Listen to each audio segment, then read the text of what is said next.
treat your time like money. Treat your time like money and always ask, how can you best spend it for maximum happiness? How can you spend your time in such a way that it gives you the greatest payoff, that it gives you the greatest amount of satisfaction in life? The 10th key to balance is very simple. It's to do more of one thing, you must do less of another. To do more of one thing, you must do less of another. So here's my question. What do you have to do more of, and what do you have to do less of in order to get your life back in balance? And when do you start? When do you start doing more of one thing and less of another, or less of one thing and more of another? Remember, as we said before, setting priorities in getting balance means setting posteriorities as well. Number 11. Remember that love is the most important thing in the world. Love is not just a happy, emotional thing that you get occasionally. Love is absolutely central to mental and emotional well-being. In fact, one psychologist once said, everything we do in life is either to get more love or to compensate for lack of love. So here are the keys to dealing with love. First of all, accept that love is not peripheral, love is central. Make your family central to your life, not peripheral. Put it in the middle of your life. Plan your whole life around your family. B, treat your spouse, who is the most important love relationship in your life, with special care, which means with kindness, with courtesy, with consideration. Treat your spouse as though he or she were the most important person in the world, because in most cases, he or she is. And number 11C is the universal maxim of Immanuel Kant, which is the question you ask in considering everything, which is, what kind of a family would my family be if everyone in it were just like me? Try to see your family through your own eyes. Try to look at your family from the perspective of how would they act or feel or behave if I treated them the way they treat me, if they treated me the way I treat them. And if you always practice the golden rule with your family, you'll be amazed at how much more sensitive you are to the things you can do or not do that make a difference. Now, number 12, here's the key to balance. I travel 120 to 150 days a year, and people ask me this all the time, and here it is. The key to balance? Do just two things. Especially when your children are growing up, do just two things. And the two things are work and family. It's as simple as that. You see, the major mistake that we make is when we're growing up, we take on an enormous number of things to do, but what happens when we get married and have children and responsibilities, we take on more and more and more, but we don't drop anything off. What you have to do is you have to put all of these other things aside. Now, in doing just two things, number 13 is work all the time you work. Work all the time you work. This is the key to balance. Work all the time you work. Now, here's what happens. Too many people spend too much of their time fooling around at work. What you have to do is you have to put more of yourself into your work.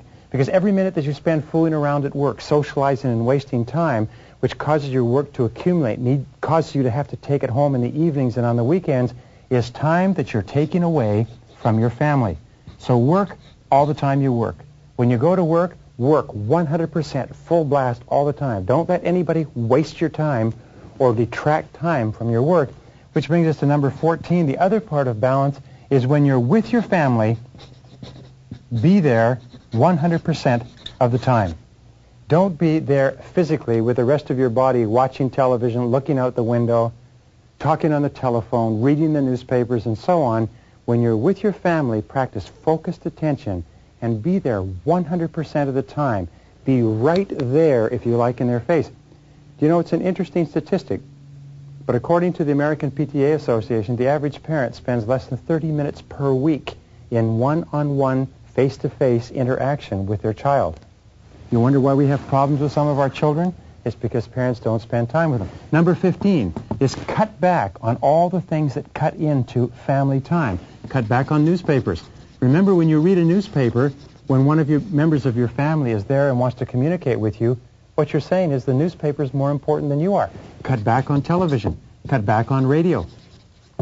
Cut back on outside activities and aimless socializing, because everything that you do that is one of these things is time that you're taking away from the most important people in your life. Number 16, spend unbroken chunks of time with the most important people in your life. In order to learn to love someone, in order to get really close to someone, you've got to spend a lot of time with them. You can't do it sporadically. I often recommend that people take car trips where you can sit in the car with a person for an hour or 2 or 3 hours. It's amazing what you learn spending those unbroken chunks of time. Now here's a rule. Spend 60 minutes every day with your spouse. Not talking about work, not talking about money, but talking about family and life and the future. Now here's the most important rule of all. It's the foundation rule of this whole session. It's the most important thing I've ever learned in balance. It's this. It's quantity of time at home and it's quality of time at work. It's quantity of time at home and it's the quality of time you spend at work. And here's the key. Don't mix them up. Most people make the mistake of mixing them up and try to spend quantities at work and quality at home, and it doesn't work. As a child psychologist said recently, I never met a child in trouble who said, I wish my parents had spent more quality time with me. Number 18, remember, you're always free to choose. You're always free to choose. You're always free to set priorities. You're always free to choose the order or the sequence of events. Is that you always choose what's most important to you. So the most important thing of all is in balancing home and family, balancing the most important people in your life with your work. Always put them first. Always put them on the top. And remember, the whole purpose of time management is this. The purpose of time management is to enable you to get more things done on the outside so that you have more time to spend with the most important people in your life.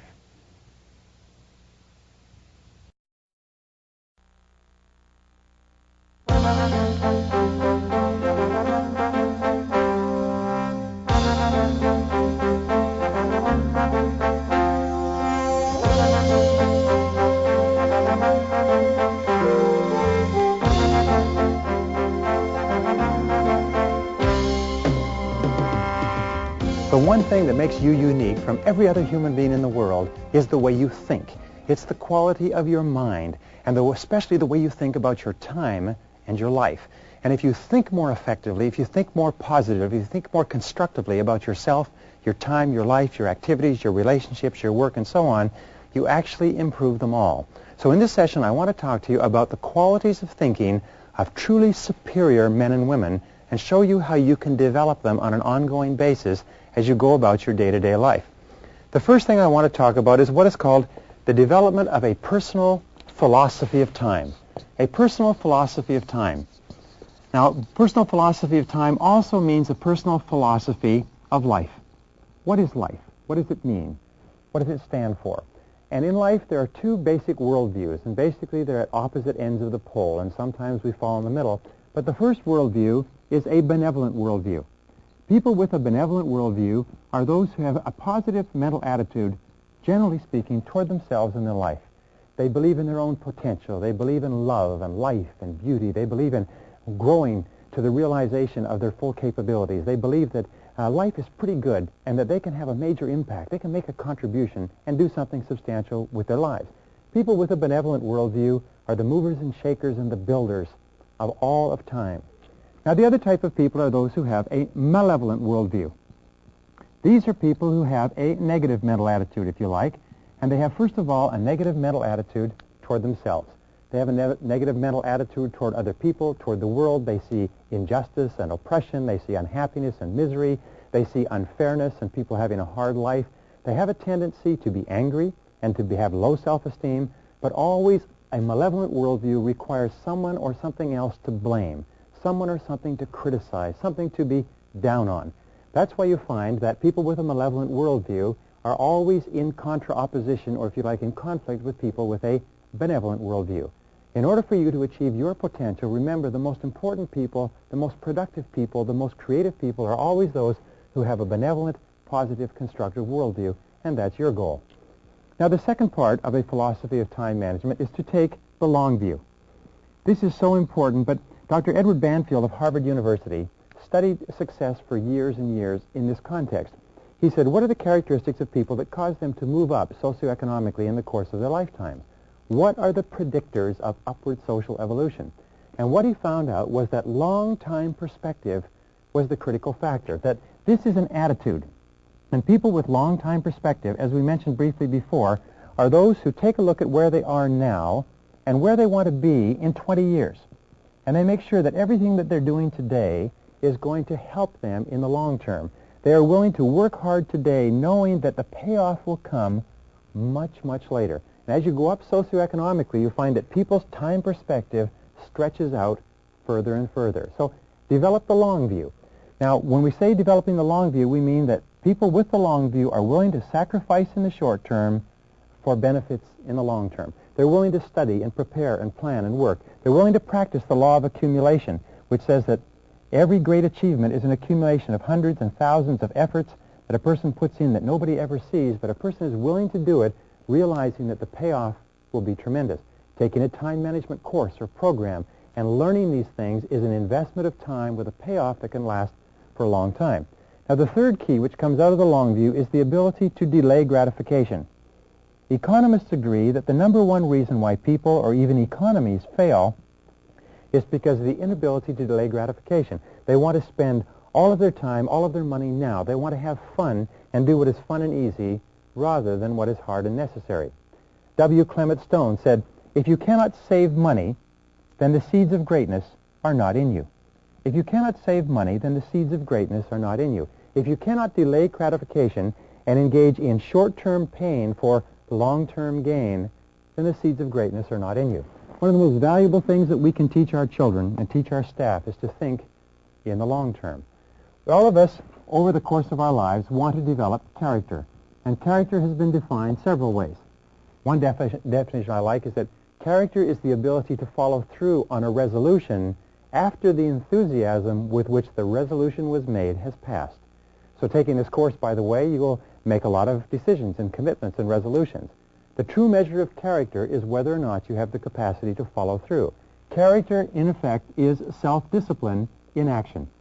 Character is self-discipline in action.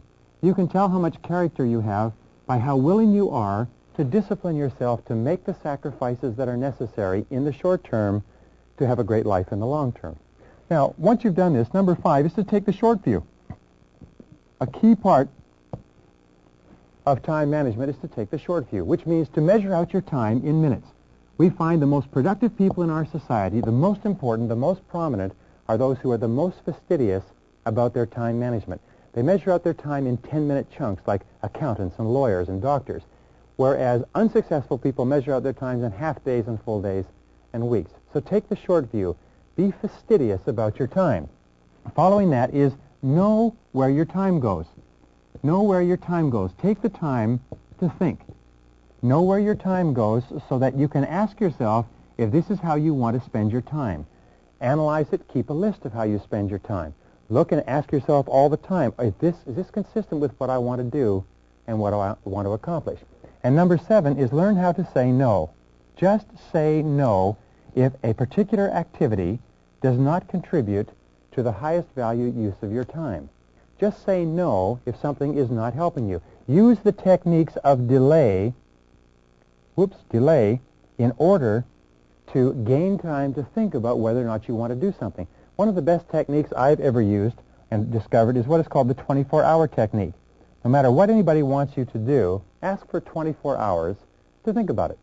Think about it overnight. Think about it over the weekend. Think about how you're going to say no, and just say no to anything that does not contribute to accomplishing things that are important to you.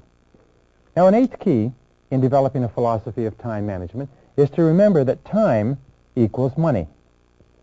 Time equals money. If a person asks you for a certain amount of time, or if an activity takes a certain amount of time, ask yourself, how much money would you be willing to exchange for the successful completion of that activity? If you want to earn a certain amount of money, ask yourself, how much of your time are you willing to spend? How much of your money are you willing to contribute? Successful people always look at time and money, and they realize that the two are interchangeable. Now, here's another important point. You can invest time to get more money. You can invest money to get more time. And time and money put together equal happiness. Happiness, or life, we can call it life, but basically happiness is a better word. So always exchange time for happiness. Always exchange money for happiness. Always realize that they're interchangeable and that you can either invest them or you can spend them. If you invest them, you'll have a return. If you spend them, then they're gone forever. And this brings us to the ninth key in developing a philosophy, which is that you need to look at everything that you're expected to do based on your hourly rate. If your desired hourly rate is 10 or 20 or 30 or 40 or $50 an hour, then you ask yourself, is what I am doing now paying my hourly rate? Is what I'm doing now worth my hourly rate? Or ask yourself this way, when you're reading the newspaper or watching television or sitting around socializing, would you pay another person your hourly rate to engage in this activity? How much would you pay per hour to have a person watch television for you? When you're watching television, you should ask yourself, how much would I pay per hour to watch this television show? The average person doesn't realize, but the amount of time that they spend watching television is in itself, if it were used to upgrade your skills and abilities, it's in itself enough to make you rich over the course of your working lifetime. A television can cost you thousands of dollars, even tens of thousands of dollars a year, if you don't think about the fact that when you're watching television, you're not doing something that is increasing your productivity. And this brings us to number 10, one of the most important of all laws in developing a philosophy. It's the law of comparative advantage. The law of comparative advantage is an economic law that says that you should always hire or pay someone else to do something that can be done if they can be paid a lower hourly rate than the rate that you desire. For instance, if your goal is to earn $25 an hour and it costs $6 an hour to mow your lawn or wash your car, you should always hire someone to do that. You should always pay someone else at a lower hourly rate so that you can free up your time to perform higher value activities. All of companies and organizations are designed around this. The individual starts off doing everything, and then as a company becomes busier and more successful, what the individual does is they hire people to do lower value activities so you can spend more time doing higher value activities. Don't ever do $5 an hour work if you want to earn $25 an hour. Don't ever work on low-value activities if you want to earn the results that come from completing high-value activities. Remember, time is the one irreplaceable, indispensable resource of accomplishment. Is that all accomplishment, all achievement requires time. And if you use it on something of low value, it's gone forever, it's perishable, and you don't have it to work on things that are really important to you. Number 11, remember that time management is a lifelong skill. It's a lifelong commitment. It's not something that you learn and that you put aside. Time management is a discipline, but it's like physical exercise. It's like eating. It's like sleeping. It's like hygiene, brushing your teeth. You have to work on it continuously. Every single day you have to get up and you have to think consciously about how you're going to manage your time, how you're going to use it today. Remember, time is life. So you have to think continually about how you're going to use your life more effectively. Number 12, lead by example. One of the characteristics of leaders is that leaders lead by example. Leaders have a tendency to look upon themselves and be aware of the impact that their activities and what they're doing is having on others. Leaders are aware that they are role models. So if you want to be an excellent time manager, one of the psychological techniques you can use, as we discussed right at the beginning, is to imagine that everyone is watching you. Imagine that you are setting the standard and that everybody's going to manage their time the way you manage yours. Ask yourself this question. What kind of a company would my company be if everybody in it managed their time just like me? What kind of a family would my family be if everybody used their time in it just like me? And always be asking yourself, as an example, would your world be a better or superior world if everybody did just what you did? The superior person thinks about this all the time. The inferior person puts this aside and refuses to deal with it. Now, the 13th key in developing a philosophy of time management is the importance of balance.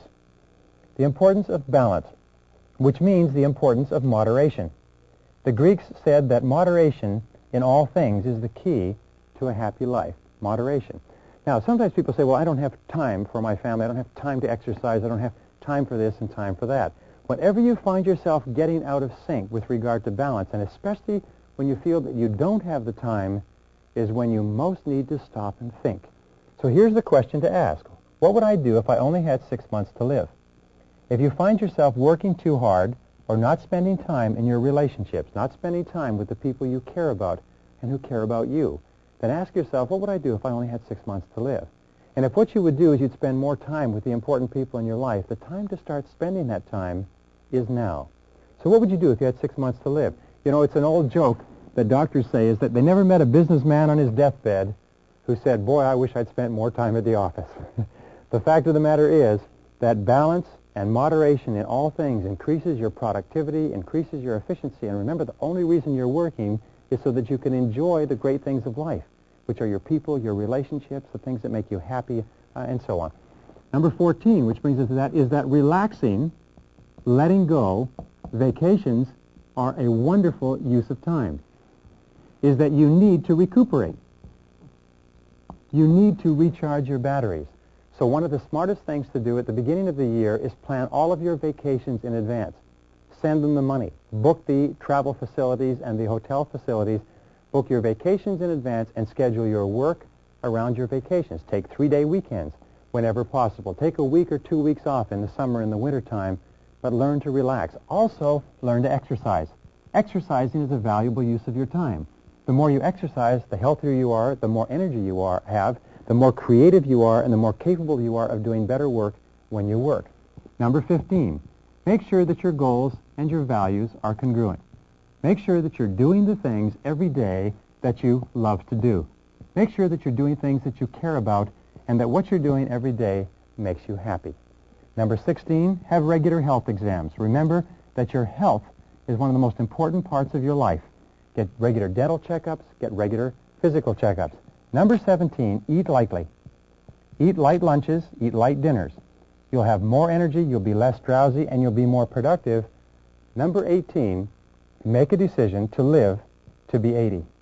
This is perhaps the most important single part of a philosophy of time management, is that you make the decision that you're going to live to be 80 years old and that you organize all of the days and hours of your life so that you feel healthy, you feel happy, you feel terrific, and if you do, you will live to be 80 and you'll enjoy every single minute of it.